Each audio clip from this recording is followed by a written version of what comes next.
کیوں نہیں اتاری گئی، کیوں نہیں نازل کی گئی اس پہ کوئی نشانی اس کے رب کی طرف سے؟ قل آپ کہہ دیجئے ان اللہ بے شک اللہ تعالیٰ یضل گمراہ کرتا ہے من یشاء جسے وہ چاہتا ہے، ویہدی اور ہدایت دیتا ہے الیہ اپنی طرف من اناب جو اس نے رجوع کیا،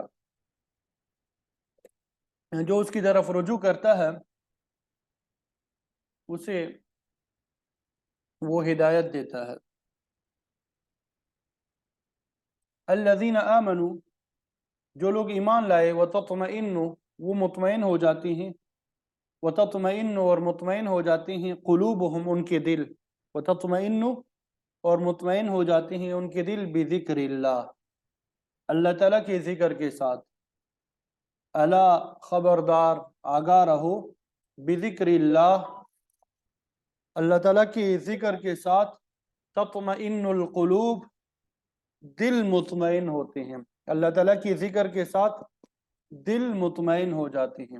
الذین آمنوا جو لوگ ایمان لائے، وعملوا الصالحات اور انہوں نے نیک اعمال کیے، طوبی خوشخبری ہے لہم ان کے لیے، وحسن اور بہترین مآب ٹھکانہ ہے، یعنی ان کے لیے خوشخبری بھی ہے اور بہترین ٹھکانہ ہے۔ کذالک اسی طرح ارسلناک ہم نے آپ کو بھیجا، فی امت ایک امت میں، قد خلت یقیناً گزر چکی ہیں، من قبلہا اس سے پہلے، کئی امتیں، یعنی اس امت سے پہلے بھی بہت سی امتیں گزر چکی ہے۔ اس مقصد کے لیے بھیجا، لتتلو علیہم تاکہ آپ تلاوت کریں، آپ سنائیں، علیہم انہیں، الذی وہ جو اوحینا ہم نے وحی کی، الیک آپ کی طرف، یعنی جو ہم نے وحی آپ کی طرف کی ہے وہ آپ دوسرے لوگوں کو سنا سکے۔ وہم یکفرون اور وہ لوگ انکار کرتے ہیں بالرحمن رحمان کا، قل آپ کہہ دیجئے ہوا ربی کہ وہ رحمان جو ہے وہ تو میرا رب ہے، لا الہ الا ہو نہیں ہے کوئی معبود سوائے اس کے، علیہ توکلت اسی پہ میں نے بھروسہ کیا، وَإِلَيْهِ مَتَاب اور اسی کی طرف میرا رجوع کرنا ہے، وَإِلَيْهِ مَتَابِي تھا اصل میں، میرا رجوع کرنا اسی کی طرف ہے۔ وَلَوْ أَنَّ قُرْآنًا اور اگر یہ کہ قرآن جو ہے، سُيِّرَتْ چلا دیا جائے بِهِ الْجِبَالِ اس کے ذریعے پہاڑوں کو، اگر کوئی قرآن ایسا ہوتا کہ اس کے ذریعے پہاڑ چل پڑتے، یا قطعت یا ٹکڑے کر دیے جائیں، بھی اس کے ذریعے الارض و زمین کی، یا زمین کے ٹکڑے ہو جاتی، او کلم به الموتى یا باتیں کیے جائیں بھی اس کے ذریعے الموتى مردوں سے، یا اس کے ذریعے مردے باتیں کرنے لگتے، بلکہ للہ اللہ ہی کے لیے الحکم الامر حکم ہے، جمیع سب کا سب، یعنی حکم تو سب کا سب اللہ ہی کا ہے۔ افلم ییأس الذین افلم ییأس تو کیا نہیں مطمئن الذین وہ لوگ آمنو جو ایمان لائے،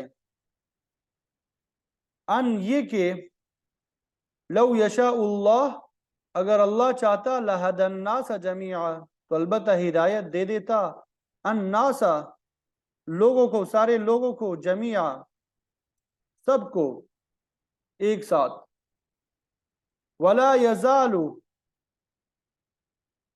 یزال اور نہیں ٹلیں گے، الذین وہ لوگ، کفروا جنہوں نے کفر کیا، تصیبہم انہیں پہنچیں گی، بما صنعوا اس کے بدلے میں جو انہوں نے کیا، یعنی کافروں پہ ان کی کرتوتوں کی وجہ سے مسلسل آفتیں جو ہے وہ آتی رہیں گی، قارعہ آفت، او تحل یا اترے گا، او تحل یا اترے گا، قریبا نزدیک، من دارہم ان کے گھر کی، حتی یہاں تک کہ یأتی آ جائے وعد اللہ اللہ کا وعدہ، ان اللہ بے شک اللہ تعالیٰ جو ہے لا یخلف خلاف نہیں کرتا، المیعاد اپنے وعدے کی.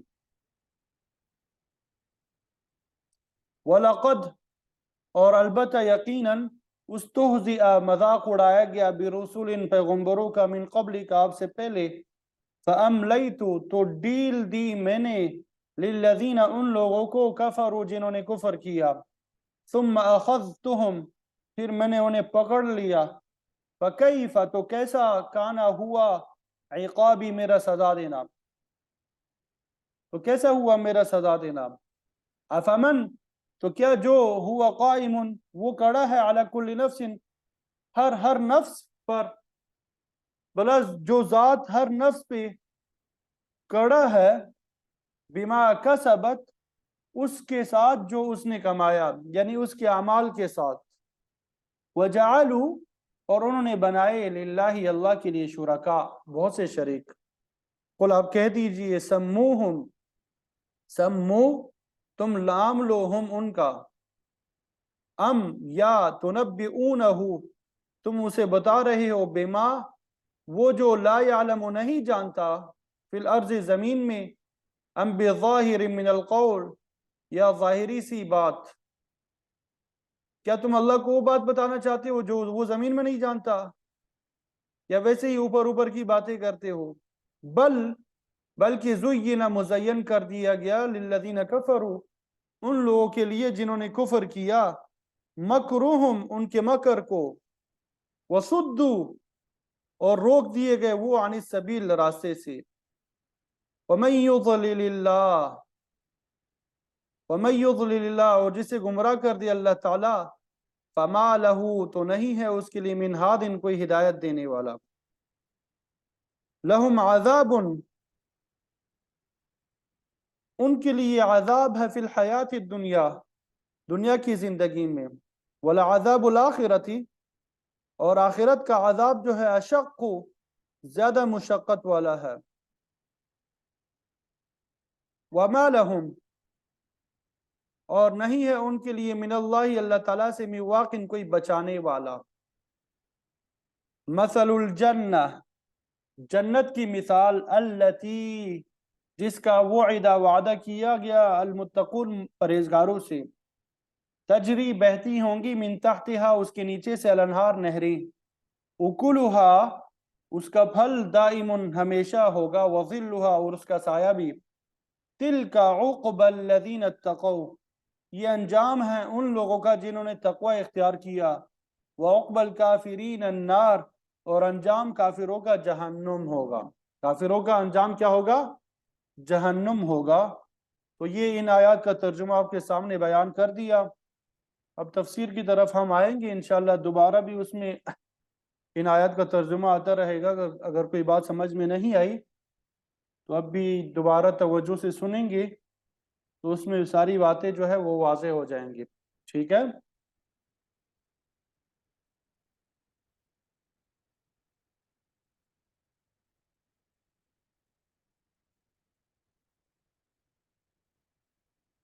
اللہ اکبر کبیرہ والحمد للہ کثیرہ.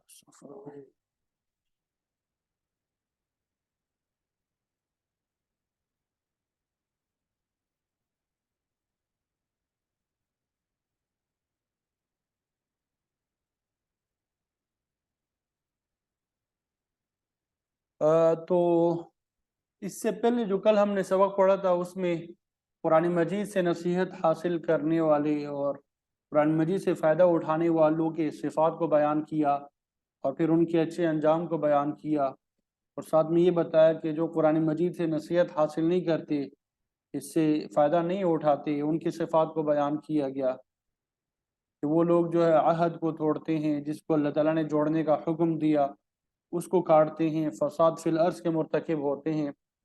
تو ایسے لوگوں کے لیے اللہ تعالیٰ کی لعنت ہے اور آخرت میں برا ٹھکانہ ہوگا. اور ایسے نافرمان لوگوں کو دنیا میں جو زیادہ رزق دیا گیا ہے تو اس سے دھوکہ نہیں کھانا چاہیے کیونکہ رزق کی وسعت اللہ تعالیٰ کی حکمت پہ منحصر ہوتی ہے. دنیا کا مال و اسباب اللہ تعالیٰ کی طرف سے آزمائش بھی ہوتی ہے. یہ کسی انسان کے پسندیدہ ہونے کی علامت نہیں ہوتی. اللہ تعالیٰ جس کے لیے چاہتا ہے اس کی روزی کو بڑھا دیتا ہے، جس کے لیے چاہتا ہے تنگ کر دیتا ہے۔ تاہم وہ ہر شخص کی صلاحیت کے مطابق ہی کوئی فیصلہ کرتا ہے، اس کی حکمت کو کوئی مخلوق نہیں جان سکتی۔ تو آج کے سبق میں اللہ تعالیٰ نے نافرمانی کرنے والوں کا شکوہ جو ہے وہ بیان کیا۔ یہ لوگ صرف ضد اور عناد کی بنا پہ فضول مطالبات کرتے تھے، حالانکہ ان پر حقیقت واضح ہو چکی ہے۔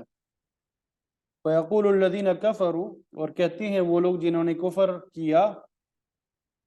کفر کا لغوی معنی انکار ہی ہے، اور اصطلاحی معنی ہے توحید، ایمانیات، کتاب، انبیاء، آسمانی کتابوں، قیامت اور ملائکہ کا انکار مراد ہے۔ یہ لوگ کہتے ہیں لولا انزل علیہ آیۃ من ربی، کیوں نہیں اتاری جاتی، نازل کی جاتی پیغمبر پر نشانی اس کے رب کی طرف سے۔ اور اس نشانی سے وہ نشانی مراد ہے جو کافر لوگ خود اپنے منہ سے طلب کرتے تھے۔ نشانیاں تو ہزاروں اللہ تعالیٰ نے آپ صلی اللہ علیہ وسلم کے ہاتھ پہ ظاہر فرمائی۔ اس کے جواب میں اللہ تعالیٰ نے فرمایا قل، آپ فرما دیجیے، آپ کہہ دیجیے ان اللہ یضل من یشاء ویہدی من یشاء، کہ بے شک اللہ تعالیٰ گمراہ کرتا ہے جس کو چاہے، ویہدی الیہ من اناب، اور ہدایت دیتا ہے اپنی طرف اس کو جو رجوع کرتا ہے۔ ہدایت اور گمراہی دونوں چیزوں کے اسباب ہیں۔ جو شخص ضد ہٹ درمی کا مظاہرہ کرتا ہے اللہ تعالیٰ اس کو گمراہ کرتا ہے، سیدھے راستے سے اسے محروم کر دیتا ہے۔ سورہ نساء میں ہے بل طبع اللہ علیہ بکفرہم، کہ اللہ تعالیٰ نے ان کے کفر کی وجہ سے ان کے دلوں پہ مہر لگا دی ہے، جس کی وجہ سے وہ حق کو قبول نہیں کرتے، کفر پہ جمے ہوئے ہیں۔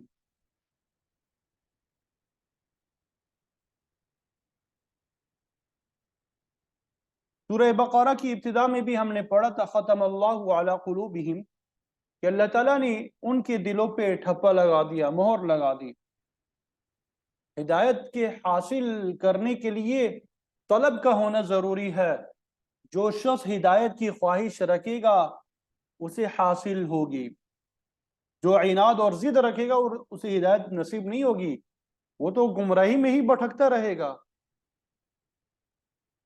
مکے کے مشرکین آپ صلی اللہ علیہ وسلم سے من مانی نشانیاں طلب کرتے رہتے تھے، کہتے تھے کہ مکے کے ان پہاڑوں کو یہاں سے چلا دے تاکہ ہم یہاں پہ کھیتی باڑی کر سکے، کبھی کہتے کہ ان پہاڑوں کو سونے کا بنا دے۔ تو اس قسم کی بےہودہ فرمائشیں کرتے، لیکن تسلیم نہیں کرتے تھے۔ یہ شق القمر یعنی چاند کا دو ٹکڑے ہو جانا، یہ معجزہ انہوں نے خود طلب کیا۔ جب اللہ تعالیٰ نے اسے ظاہر کر دیا تو وہ بدبخت کہنے لگے سحر مستمر، یہ تو چلتا ہوا جادو ہے، پہلے بھی ہوتا تھا اب بھی ہوتا ہے۔ تو اللہ تعالیٰ نے منکرین کی ذہنیت کا ذکر کیا کہ یہ ہٹ درم لوگ ہیں، اللہ تعالیٰ کی طرف رجوع نہیں کرتے، لہذا انہیں ہدایت بھی نصیب نہیں ہو سکتی۔ ہدایت تو اس شخص کو حاصل ہوگی جو اللہ تعالیٰ سے اس کا طلبگار ہوگا۔ تو کفار کے تذکرہ کرنے کے بعد پھر مومنین کا ذکر کیا جانے لگا۔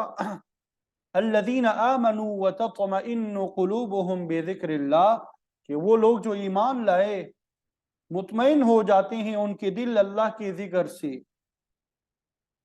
ایمان کا یہ تقاضا ہے کہ جو بھی ایماندار آدمی اللہ کا ذکر کرے گا اس کے دل میں سکون پیدا ہوگا، اور ساتھ میں یہ بھی فرمایا الا، خبردار، آگاہ رہو، سن لو، بذکر اللہ تطمئن القلوب، اللہ تعالیٰ کے ذکر کے ساتھ ہی دلوں کو اطمینان حاصل ہو سکتا ہے۔ دل کے اطمینان کے لیے کوئی دوسرا ذریعہ نہیں ہے۔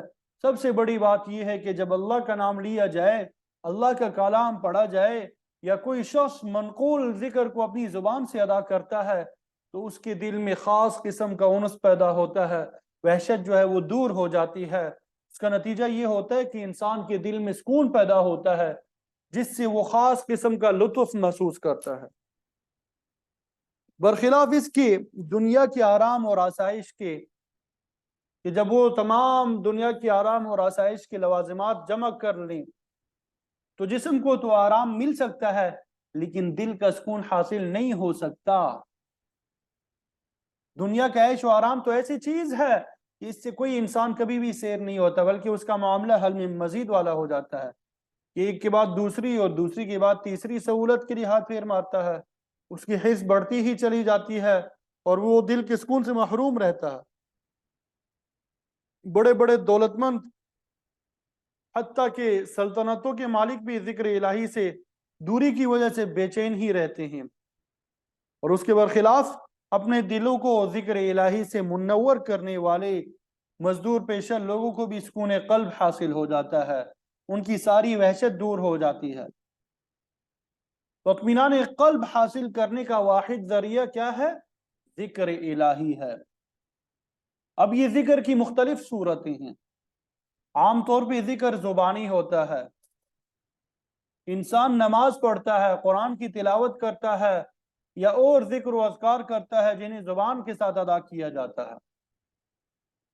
امام ابو بکر جساس رحمۃ اللہ علیہ فرماتے ہیں کہ جو شخص اللہ تعالیٰ کی پیدا کردہ نشانیوں اور نعمتوں میں غور و فکر کرتا ہے کہ اللہ تعالیٰ نے انہیں کیسی حکمت کے ساتھ پیدا کیا ہے، تو یہ بھی اللہ تعالیٰ کی ذکر کے مترادف ہے۔ اس کے علاوہ ایک ذکر قلبی بھی ہے۔ بزرگان دین اس کا طریقہ بھی بتلاتے ہیں کہ انسان دل کے ساتھ کس طرح اللہ تعالیٰ کا ذکر کرے۔ متاخرین بزرگان دین جن میں حضرت مجدد الفسانی رحمۃ اللہ علیہ، شاہ ولی اللہ محدث دہلوی یا دیگر بزرگ فرماتے ہیں کہ اللہ تعالیٰ نے ہر انسان کے اندر بہت سے لطائف رکھے ہوئے ہیں، جب وہ لطائف کثرت ریاضت سے، بہت زیادہ پریکٹس سے بیدار ہو جاتے ہیں تو پھر وہ ہر وقت اللہ کا ذکر کرتے رہتے ہیں، اور یہ ملکہ جو ہے مرشد برحق سے سیکھنے پہ حاصل ہوتا ہے۔ اس کے علاوہ نفس کے ساتھ بھی ذکر ہوتا ہے۔ بزرگان دین ایسا طریقہ بھی سکھاتے ہیں کہ انسان کے جسم کے اندر جانے والی اور باہر آنے والی ہر سانس اللہ کا ذکر کرتی ہے، تاہم آسان ترین ذکر لسانی ہے۔ امام شاہ ولی اللہ محدث دہلوی رحمۃ اللہ علیہ فرماتے ہیں کہ ہر دن کے لیے کسی مومن کا ذکر الہی میں حصہ اس سے کم نہیں ہونا چاہیے کہ وہ سبحان اللہ، الحمدللہ، لا الہ الا اللہ اور اللہ اکبر 100 مرتبہ پڑھے، اور بعض بزرگان دین اس کے ساتھ ساتھ 100 مرتبہ استغفار، 100 مرتبہ درود شریف پڑھنے کی بھی تلقین فرماتے ہیں۔ اس کے علاوہ اذکار کے تمام کلمات جو آپ صلی اللہ علیہ وسلم کی زبان مبارک سے ادا ہوئے یا جو سلف صالحین سے منقول ہے، وہ سب دل کے اطمینان کا باعث ہے۔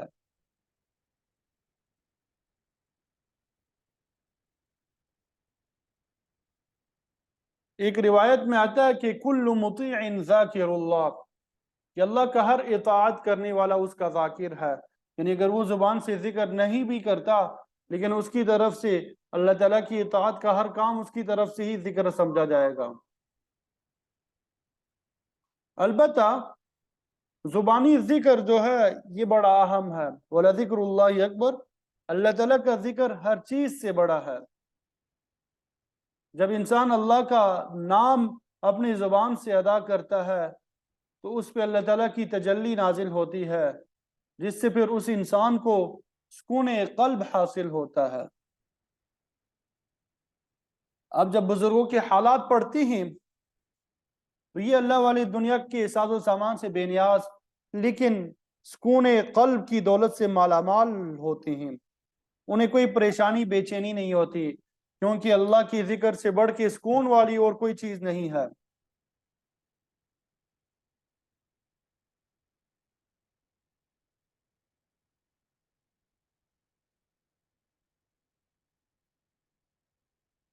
اس مقام پہ بعض مفسرین نے ایک اعتراض کی طرف اشارہ کیا کہ اس آیت سے تو ذکر الہی اطمینان قلب کا باعث ہوتا ہے، جبکہ سورہ انفال کی آیت میں اذا ذکر اللہ وجلت قلوبہم، اس سے ظاہر ہوتا ہے کہ ذکر الہی سے دل ڈر جاتے ہیں، یعنی خوف طاری ہو جاتا ہے۔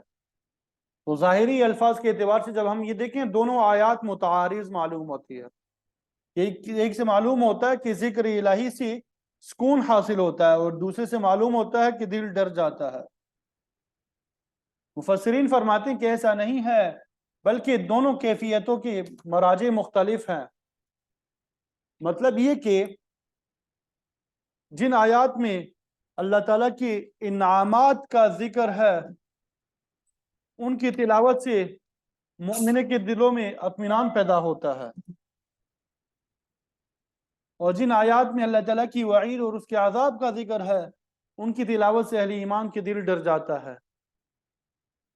اہل ایمان کے دل کیا ہو جاتے ہیں؟ ڈر جاتے ہیں۔ تو گویا جس وقت اللہ تعالیٰ کی عدل کا تذکرہ ہوتا ہے تو مومنین کے دل خوف سے کانپ اٹھتے ہیں، اور جب اللہ تعالیٰ کی رحمت کا ذکر ہوتا ہے تو اہل ایمان کو اطمینان حاصل ہو جاتا ہے۔ تو حقیقی طور پہ ان آیات میں تعارض نہیں ہے۔ صاحب تفسیر مظہری قاضی ثناء اللہ پانی پتی رحمۃ اللہ علیہ فرماتے ہیں کہ خوف اور امید اکٹھے بھی ہو سکتے ہیں۔ انسان کے دل میں یاد الہی سے جو انس پیدا ہوتا ہے، اس میں خوف اور رجا دونوں چیزیں شامل ہوتی ہے۔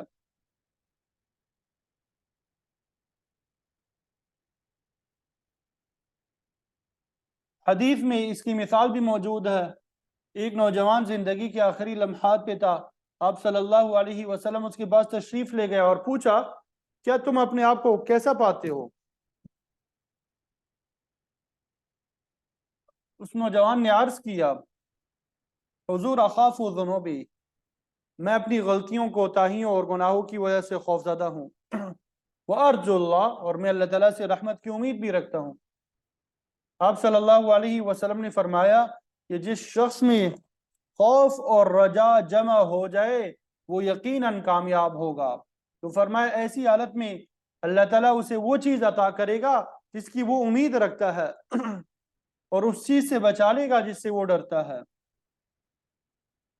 گویا ایک کامل الایمان آدمی میں یہ دونوں چیزیں جمع ہوتی ہے، خدا کے عدل سے ڈر بھی ہوتا ہے، اس کی رحمت سے امید بھی ہوتی ہے۔ قرآن مجید میں انبیاء علیہم السلام کی یہ صفت بیان کی گئی ہے، یدعوننا رغبا ورہبا، کہ وہ ہمیں پکارتے ہیں ہماری نعمتوں میں رغبت رکھتے ہوئے، اور رہبا ہمارے جلال سے ڈرتے ہوئے۔ پھر آگے ارشاد ہوتا ہے الذین آمنوا وعملوا الصالحات طوبی لہم وحسن مآب، کہ وہ لوگ جو ایمان لائے، جنہوں نے اچھے کام کیے۔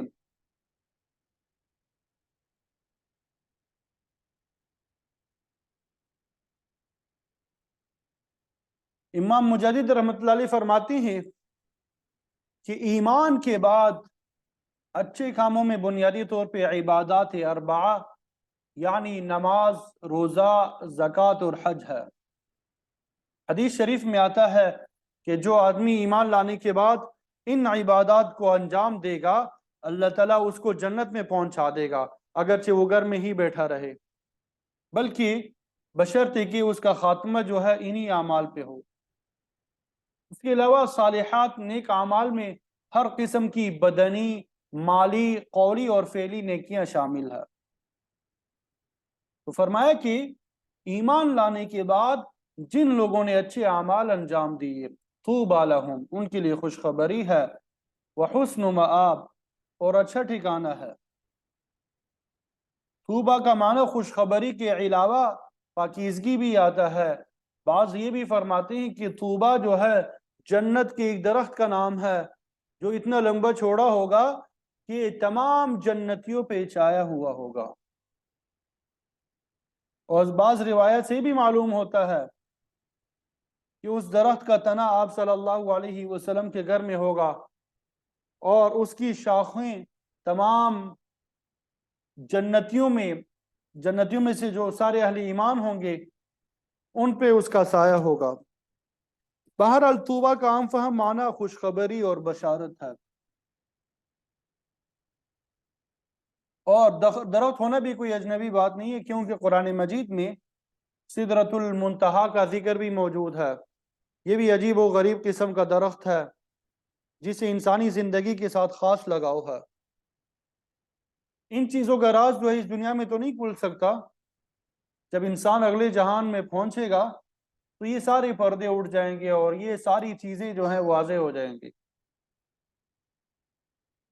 پھر اس کے بعد کفار کی من مانی نشانیوں کے مطالبے کے تسلسل میں ہی ذکر ہو رہا ہے کہ نہ تو نبوت اور رسالت دنیا میں کوئی نئی چیز ہے، اور نہ ہی منکرین کا انکار کرنا یہ کوئی عجیب چیز ہے، یہ تو شروع سے چلا آ رہا ہے۔ كَذَلِكَ أَرْسَلْنَاكَ فِي أُمَّةٍ، اسی طرح ہم نے آپ کو بھیجا ایک امت میں، آخری امت میں۔ پہلی امتوں کی طرف بھی انسانوں میں سے ہی رسول بنا کے بھیجے گئے، انہوں نے بھی اللہ کا پیغام، اس کا حکم اور شریعت لوگوں کے سامنے پیش کی، مگر منکرین اسی طرح ضد اور ہردرمی کا مظاہرہ کرتے رہے۔ یہ کوئی نیا سلسلہ نہیں ہے، بلکہ آپ کی بعثت اور لوگوں کا انکار پرانے سلسلے کی ہی آخری کڑی ہے۔ قد خلت من قبلها اس سے پہلے بھی بہت سی امتیں گزر چکی ہے۔ سابقہ انبیاء کی طرح ہم نے آپ کو اس لیے رسول بنا کے بھیجا ہے لِتَتْلُوَ عَلَيْهِمُ الَّذِي أَوْحَيْنَا إِلَيْكَ، تاکہ آپ پڑھ کر سنا دیں ان کو وہ چیز جو ہم نے آپ کی طرف وحی کی ہے۔ کتاب الہی کی تلاوت انبیاء کا پہلا کام ہوتا ہے۔ سورہ عنکبوت میں بھی موجود ہے اُتْلُ مَا أُوحِيَ إِلَيْكَ مِنَ الْكِتَابِ، جو کچھ ہم نے کتاب میں سے آپ کی طرف وحی کی ہے آپ اسے پڑھ کر لوگوں کو سنا دیں، یہ پہلا کام ہے۔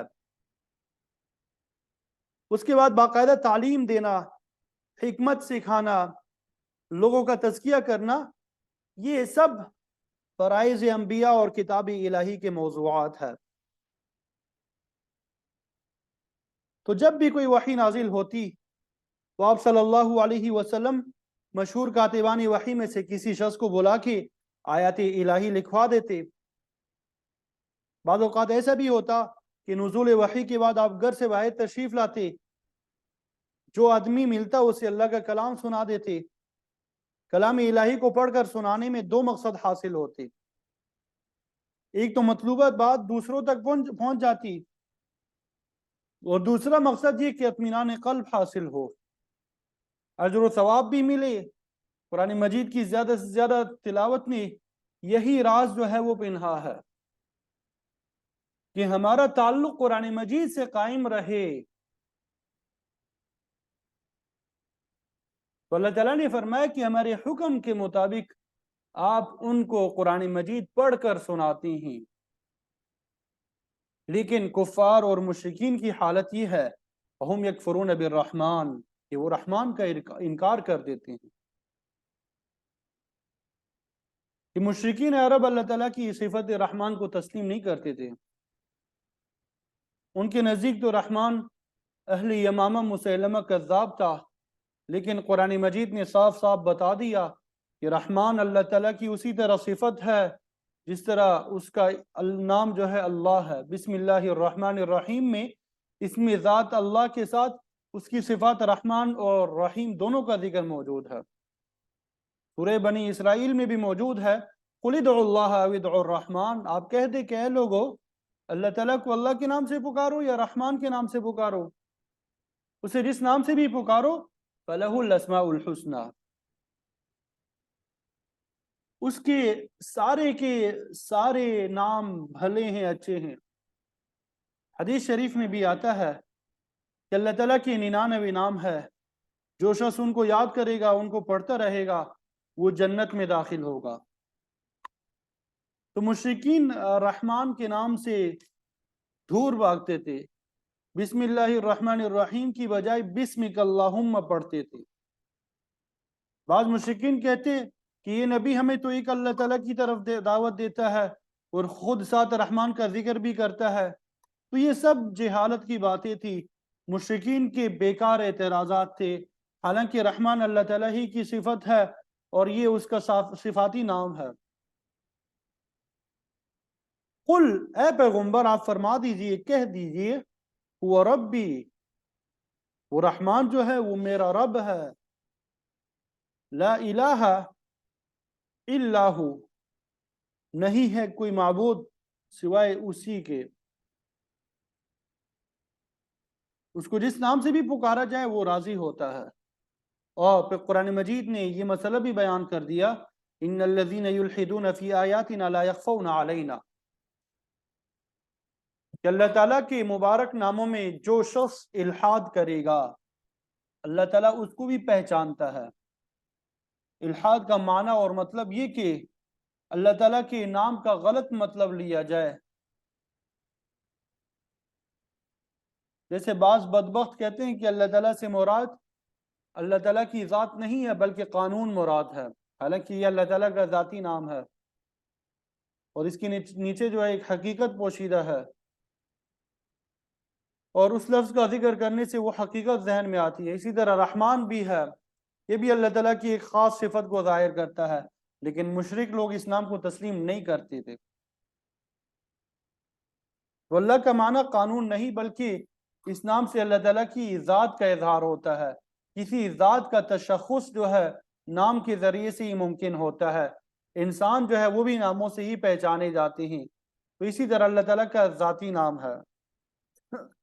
تو اگر لفظ اللہ ذکر کیا جائے تو اس سے ذات مراد ہوگی، اور لفظ رحمان سے یاد کیا جائے تو اس سے اللہ تعالیٰ کی صفت رحمت مراد ہوگی۔ قل هو ربی لا الہ الا ہو، آپ فرما دیجئے کہ وہ میرا رب ہے، اس کے علاوہ کوئی معبود نہیں ہے۔ علیہ توکلت، میں اسی پہ بھروسہ کرتا ہوں، وإلیہ متابی، اور ہر وقت میرا اسی کی طرف رجوع ہے۔ مطلب یہ کہ اللہ تعالیٰ کی اطاعت کرو، جب اللہ تعالیٰ کی اطاعت کرو گے تو تمہارا رجوع خود بخود اللہ تعالیٰ کی طرف ہو جائے گا۔ اللہ تعالیٰ کی رحمت ہر وقت متوجہ رہتی ہے، تو اس سے مایوس نہیں ہونا چاہیے۔ دوسری جگہ اللہ تعالیٰ نے فرمایا انیبوا الی ربکم واسلموا لہ، انیبوا الی ربکم، کہ اپنے رب کی طرف رجوع کرو، واسلموا لہ، اور اس کے سامنے ہی عاجزی ظاہر کرو، سر تسلیم خم کرو۔ تو رجوع کے لیے انصاف شرط ہے، ضد، ہٹ درمی، عناد، یہ مشرکین کا طریقہ ہے، اور یہ سب جو ہے محرومی کا باعث ہوتے ہیں۔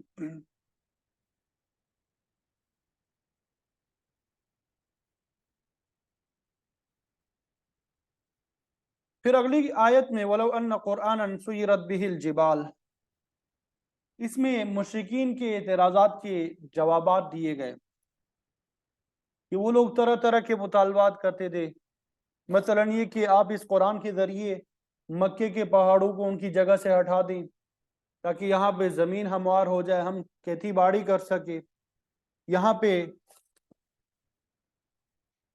نہریں جو ہے وہ جاری کریں، اور یہ بھی مطالبہ کرتے تھے کہ اس قرآن کے ذریعے زمین کے ٹکڑے کر دے، یا ہمارے فوت شدہ والدین آبا و اجداد کو زندہ کر دے تاکہ ہم ان کے ساتھ بات چیت کر سکے۔ تو مشرکین ایمان لانے کے لیے اس قسم کی شرائط اور بیہودہ اعتراضات پیش کرتے تھے۔ تو اللہ تعالیٰ نے مشرکین کی غلط فرمائشوں کا رد فرمایا، ان کو جواب دیا کہ اللہ تعالیٰ نے اپنی کتاب قرآن مجید اس قسم کی فرمائشوں کی تکمیل کے لیے نازل نہیں کی، بلکہ اس کتاب کو اللہ تعالیٰ نے ہدایت کا ذریعہ بنا کے بھیجا ہے تاکہ لوگ اللہ کے بتائے ہوئے راستے پہ چل کے کامیابی حاصل کر سکے۔ وَلَوْ أَنَّ قُرْآنَ، اگر کوئی قرآن ایسا ہوتا سُيِّرَتْ بِهِ الْجِبَالِ، کہ اس کے ذریعے پہاڑوں کو چلایا جاتا، او قطعت به الارض، یا اس کے ذریعے زمین کے ٹکڑے کر دیے جاتے، او کلم به الموتى، یا مردوں سے باتیں کی جاتی۔ لیکن اللہ تعالیٰ نے اپنی کتابیں اس مقصد کے لیے نازل نہیں فرمائی۔ اللہ تعالیٰ نے تمام آسمانی کتاب اور صحائف کو لوگوں کی ہدایت کے لیے نازل فرمایا، اور یہ قرآن بھی اللہ تعالیٰ کی آخری کتاب ہے، دیگر کتابوں کی طرح رشد و ہدایت کا منبع ہے۔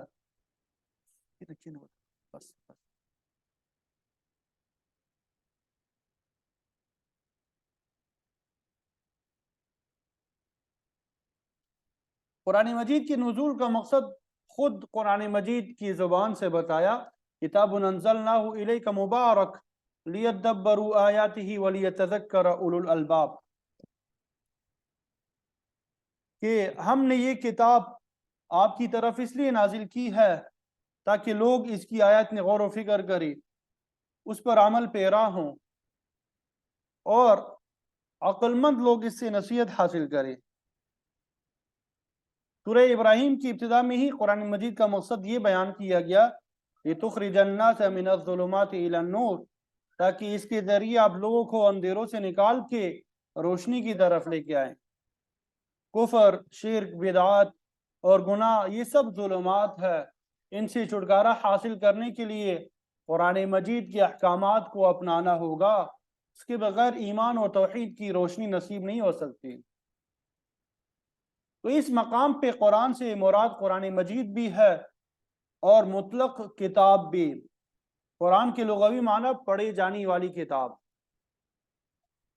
اللہ تعالیٰ کی طرف سے نازل کیے ہوئے چاروں کتاب صحائف پہ اس کا اطلاق ہوتا ہے۔ انسائکلوپیڈیا میں بھی قرآن مجید کے متعلق یہی بات لکھی ہے کہ یہ دنیا میں سب سے زیادہ پڑھی جانے والی کتاب ہے، اور یہی اس کے برحق ہونے کی علامت ہے۔ حدیث شریف میں آپ صلی اللہ علیہ وسلم نے فرمایا کہ اللہ تعالیٰ نے داؤد علیہ السلام پہ قرآن کا پڑھنا آسان کر دیا تھا۔ آپ اپنے خادم کو حکم دیتے کہ گھوڑے کو اسبل سے نکال کے اس پہ زین ڈالو، یہ حکم دے کے آپ زبور کی تلاوت شروع کر دیتے۔ جب تک خادم گھوڑے کو سواری کے لیے تیار کرتا، آپ پوری زبور کی تلاوت فرما لیتے۔ قرآن مجید کے متعلق بھی آتا ہے کہ بعض حضرات پہ اللہ تعالیٰ کی خاص مہربانی ہوتی ہے، جو تھوڑے وقت میں بہت زیادہ تلاوت کر لیتے ہیں۔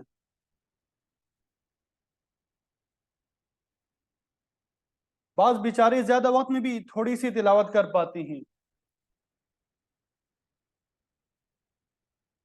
بہرحال یہ اللہ تعالیٰ کی دین اور اس کی مہربانی ہے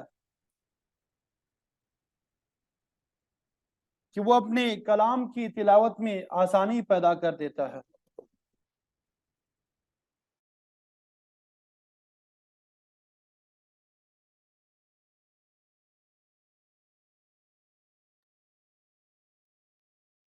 تو اس مقام پہ اگر قرآن مجید سے مطلق کتاب لیا جائے تو اس کا مطلب یہ ہوگا کہ اگر کسی کتاب سے پہاڑوں کو چلانے، زمین کو ٹکڑے ٹکڑے کرنے یا مردوں سے ہم کلام ہونے کا کام لیا جا سکتا تو قرآن مجید سے تو بطریق اولا ایسا ہو سکتا تھا۔ لیکن حقیقت یہ ہے کہ اللہ تعالیٰ نے کوئی بھی کتاب یا صحیفہ اس مقصد کے لیے نازل نہیں فرمایا کہ اس سے لوگوں کی فرمائشیں پوری کی جائے، بلکہ اللہ کی کتابیں تو رشد و ہدایت کا منبع ہے، جو بھی ان کی طرف رجوع کرے گا اسے سیدھا راستہ جو ہے میسر آئے گا، جس پہ چل کے اللہ تعالیٰ کی رحمت کے مقام پہ پہنچ جائے گا۔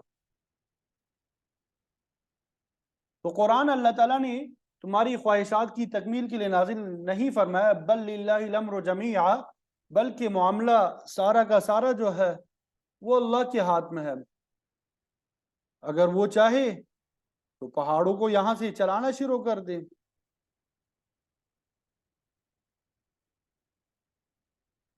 اللہ تعالیٰ نے یہ کتاب نازل فرما کے پہاڑوں کی طرح کفر اور شرک پہ جمے ہوئے لوگوں کو ان کی جگہ سے ہٹا کے انوارات کی وادیوں میں پہنچا دیا ہے، ان کے دلوں میں جمی ہوئی برائیوں کو اکھاڑ کے رکھ دیا ہے، وہاں پہ نوری ایمان اور معرفت کے چشمے جو ہے وہ جاری فرما دیے۔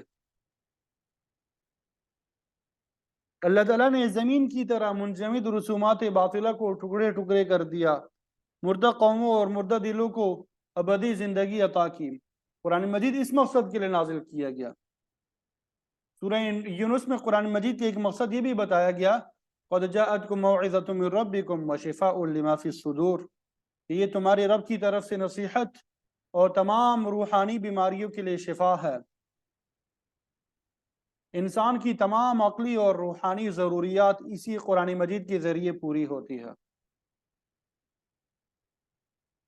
شاہ عبد القادر دہلوی رحمۃ اللہ علیہ فرماتے ہیں کہ جب کافر اور مشرک طرح طرح کی فرمائشیں پیش کرتے تو بعض مسلمانوں کے دلوں میں بھی خیال پیدا ہوتا کہ اگر ان کی خواہشیں پوری کر دی جائے تو شاید یہ ایمان لے آئے، لیکن اللہ تعالیٰ نے اہل ایمان کو تنبیہ فرمائی کہ دل میں ایسا خیال نہ لائیں، یہ ضدی اور ہٹ درم لوگ ہیں، اگر ان کی فرمائش پوری کر بھی دی جائے تو بھی یہ ایمان نہیں لائیں گے۔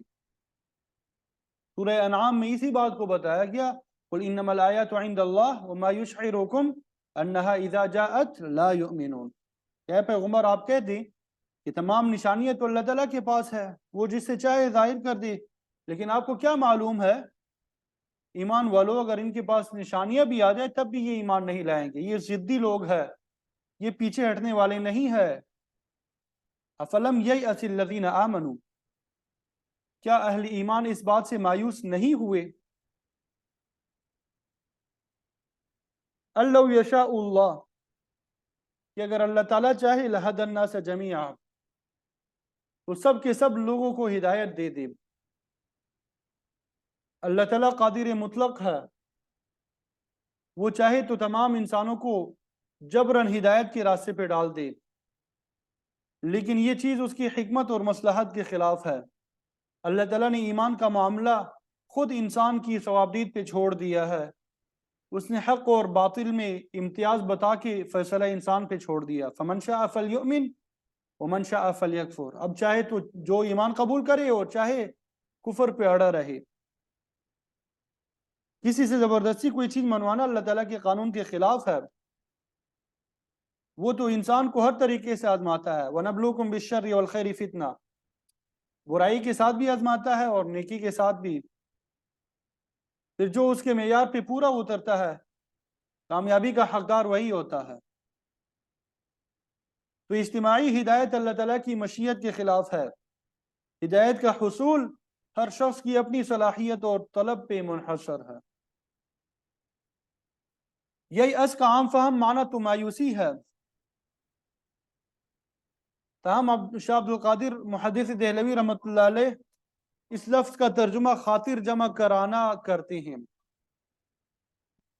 مطلب یہ کہ کیا ان اہل ایمان کے لیے خاطر جمع نہیں ہوئی کہ اگر اللہ تعالیٰ چاہے تو سب کو ہدایت دے دے، یعنی ہدایت پہ مجبور کر دے۔ بعض مفسرین فرماتے ہیں کہ ییأس کا معنی یقینی بات ہے، اور اس طرح جملے کا مفہوم یہ ہوگا کہ کیا اہل ایمان کے لیے یہ یقینی بات نہیں ہے کہ اللہ تعالیٰ چاہے تو سب کو ہدایت دے دے، لیکن وہ ایسا نہیں کرے گا۔ اہل ایمان کو مشرکین سے ایمان کی توقع نہیں رکھنی چاہیے۔ اہل لغت کہتے ہیں کہ قبیلہ نخع کی زبان میں ییأس کا معنی جاننا بھی ہوتا ہے، اور جملے کا مفہوم یہ ہے کہ اہل ایمان نے اس بات کو نہیں جانا کہ اگر اللہ چاہے تو سب کو سیدھے راستے پہ لے آئے، لیکن یہ اس کی حکمت کی منافی بات ہے۔ اس لفظ کو اردو زبان میں بھی استعمال کیا جاتا ہے، یاس کو مایوسی کے معنی پہ محمول کیا جاتا ہے۔ تو فرمائشیں کرنے والے ازلی منکرین کے متعلق اللہ تعالیٰ نے فرمایا وَلَا يَزَالُ الَّذِينَ كَفَرُوا تُصِيبُهُمْ بِمَا صَنَعُوا قَارِعَةٌ، کہ ہمیشہ رہیں گے وہ لوگ جنہوں نے کفر کیا، پہنچے گی ان کو کیے کی وجہ سے کٹکھٹانے والی چیز، گویا ایسے لوگوں کو امن اور سکون نصیب نہیں ہوگا، بلکہ وہ ہمیشہ مشکلات میں گھرے رہیں گے، یا تو جنگ و جدل میں مصروف رہیں گے یا بیرونی حوادثات کا شکار ہوں گے۔